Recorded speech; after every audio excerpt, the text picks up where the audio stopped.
નમસ્કાર મિત્રો, Gujarat market YouTube ચેનલમાં તમારું સ્વાગત છે। મિત્રો, આજના આ વિડીયોમાં આપણે રાજકોટ માર્કેટયાર્ડના ભાવ શું રહ્યા છે તેના વિશે વાત કરીશું। પણ તે પહેલાં મિત્રો, જો તમે દરરોજના રાજકોટ માર્કેટયાર્ડના ભાવ જાણવા માંગતા હોય તો નીચે આપેલા લાલ કલરના સબસ્ક્રાઇબ બટનને દબાવીને સબસ્ક્રાઇબ કરી લો અને પાછળ રહેલા બેલને પ્રેસ કરી લો, જેથી રાજકોટ માર્કેટયાર્ડના ભાવનો મેસેજ તમને મળતો રહે। તો ચાલો મિત્રો, આજે રાજકોટ માર્કેટયાર્ડમાં શું ભાવ રહ્યા છે તે જાણી લઈએ।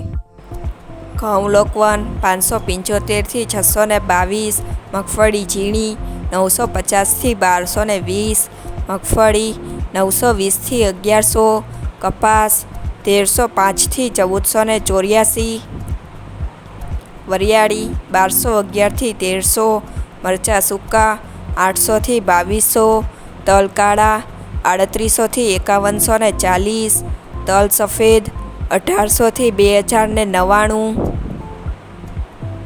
જીરું 3425 થી 4000, રાયડો 850 થી 1080, એડા 1100 થી 1223, ચણા 950 થી 1135,